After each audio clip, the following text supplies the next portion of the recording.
que más bien hubiera habido riesgo de nuestras vidas por parte del terrorismo. Pero no pienso yo que de esos sectores se llegara tanto, así lo creo. Los sectores muy importantes de la economía española en aquellos momentos. Bueno, pues no tuve realmente unas relaciones muy cordiales. Estoy siendo generoso, digamos, en el calificativo. A lo mejor ellos dirían que no, que fueron francamente desagradables. Y es probable que tengan razón. Yo lo recuerdo, bueno, pues inmerso en los problemas que tenía en aquella época. Es que no fueron ellos los únicos que desconfiaban de mí. De las personas que ocupaban algún puesto de dirección. En la vida empresarial, en la vida financiera, en las Fuerzas Armadas acaba de señalar usted. Casi todos, en sectores muy importantes de la vida española, no confiaban en mí, naturalmente.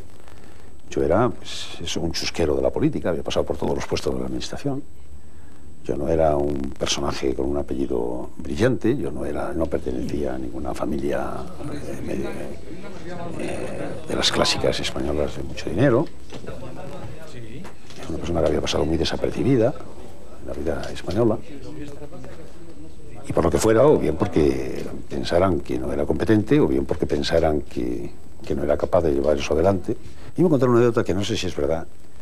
Y tendría que preguntárselo algún día, Felipe. Hubo un momento que me parece que me comentó uno de ellos, uno de los representantes de los sectores económicos del país, como representante titular de un banco, que no quiere decir que sea representante de los medios económicos. El titular, el presidente de un banco, si tiene el mayor porcentaje de las acciones, pues muy bien, es casi propietario. Y si tiene un pequeño porcentaje, también casi parece que lo es. Pero me dijo que le había comentado el señor González, o sea, que había tenido entrevistas con él, y que Felipe González había dicho en aquel momento, ojo con el presidente Suárez, porque es un desclasado. Así como yo no nacionalizaré nunca la banca, ojo con él porque la puede nacionalizar. Y entonces yo contesté, pues tiene razón, Felipe González tiene razón. Como yo vea que no funciona bien, lo nacionalizo. Vamos, que lo digo, me quedo tan tranquilo, además. No me preocupa lo más mínimo.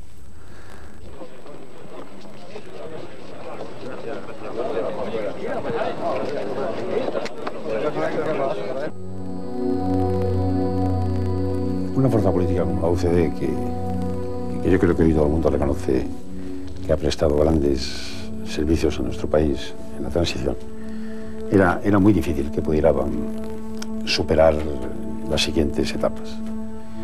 Digo que era muy difícil porque se formó muy rápidamente y desde la exigencia de unas fuerzas políticas con muy poco militantes. Eran personalidades políticas aglutinadas en torno a unas siglas, el Partido Liberal, el Partido Socialdemócrata, etcétera, etcétera, que adquieren importancia una vez que los logros de la UCD empiezan a ser reconocidos en el pueblo español en términos generales, los logros de los gobiernos, etcétera, de UCD. Es decir, era una amalgama de personas que hacían lo posible por llevarse bien o por llevarnos bien, pero en la que todos ellos, o una parte muy importante de ellos, se creían y probablemente los tendrían más méritos que yo para gobernar, si por méritos si los méritos se basan en títulos académicos. Era simplemente un doctor en Derecho. Pero yo tenía una experiencia política acumulada muy importante. Entonces, a la hora de formar un gobierno había que hablar con los líderes de esas fuerzas políticas, había que hacer un gobierno en que tenían que haber representantes de cada una de las tendencias existentes en la UCD. Y repito que eso tenía, a mi juicio, muy poco futuro, porque no habíamos sido capaces de eliminar los partidos políticos originarios de la Unión de Centro Democrático, sino haber constituido una Unión de Centro Democrático sin más soporte que el contenido ideológico que se pudiera sintetizar de lo que había sido inicialmente los partidos que la formaron.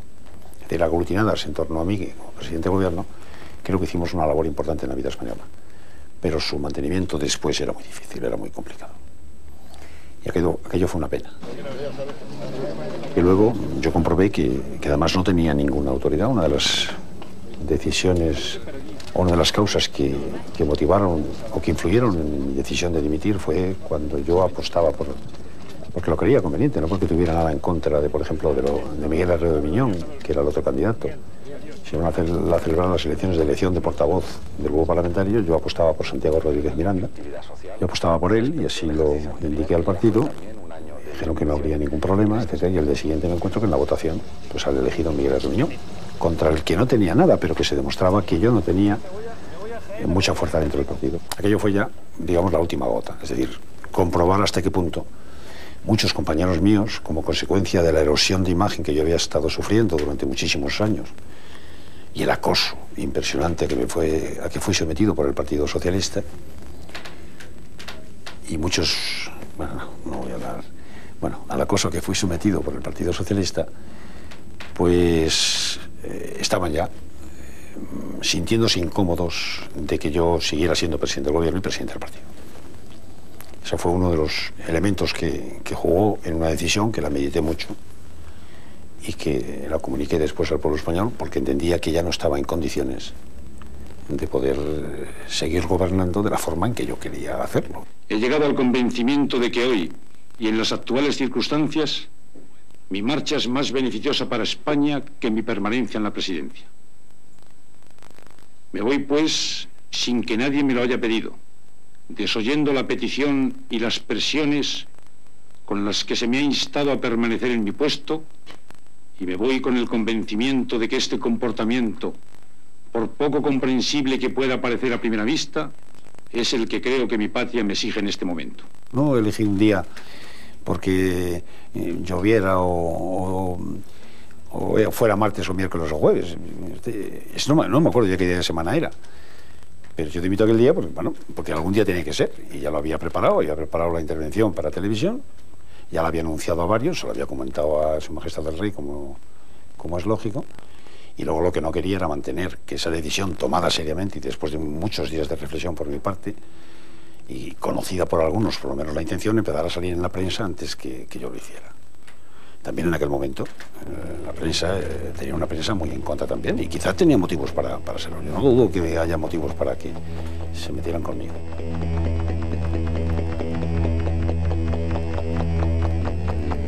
El acoso y derribo de Adolfo Suárez, que protagonizó el Partido Socialista y algunos sectores de opinión, y creo que con razón, llevaba ya bastante tiempo gobernando, se habían hecho unas cosas determinadas, creo que importantes también, y en colaboración con todos, y dentro de la UCD había problemas serios.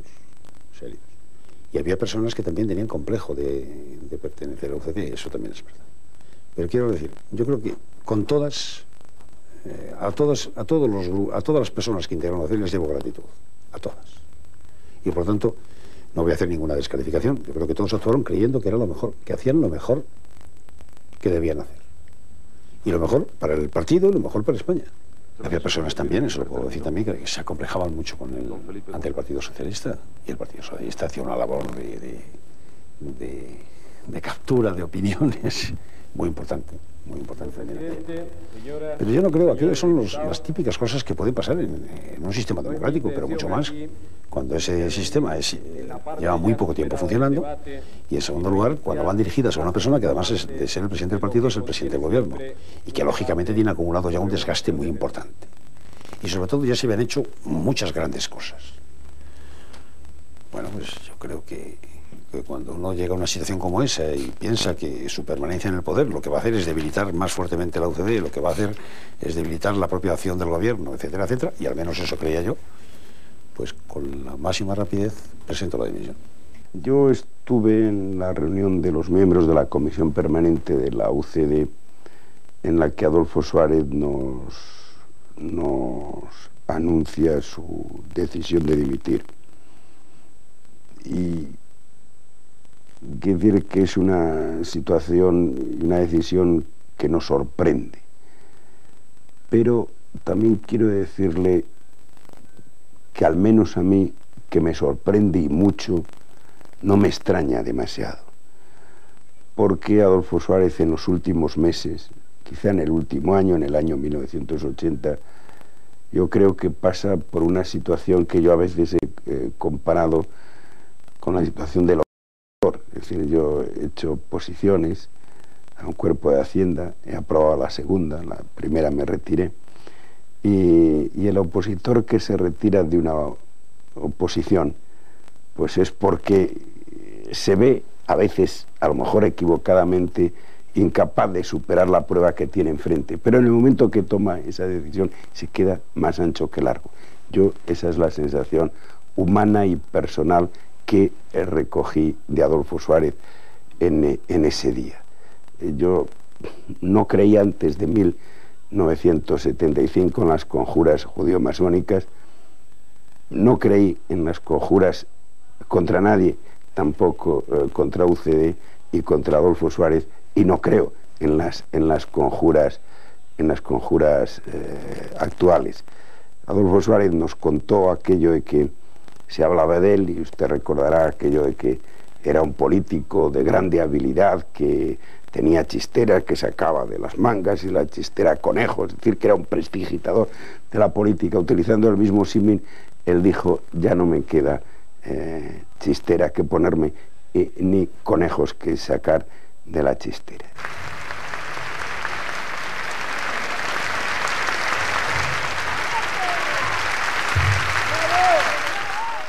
Yo solo puedo responder por mí mismo, pero yo no tuve nunca la sensación de culpabilidad.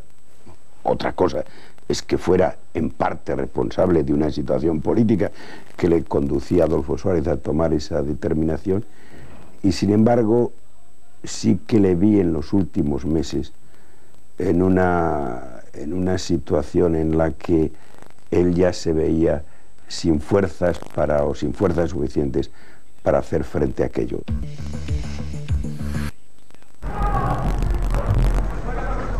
¿Qué pasa? No.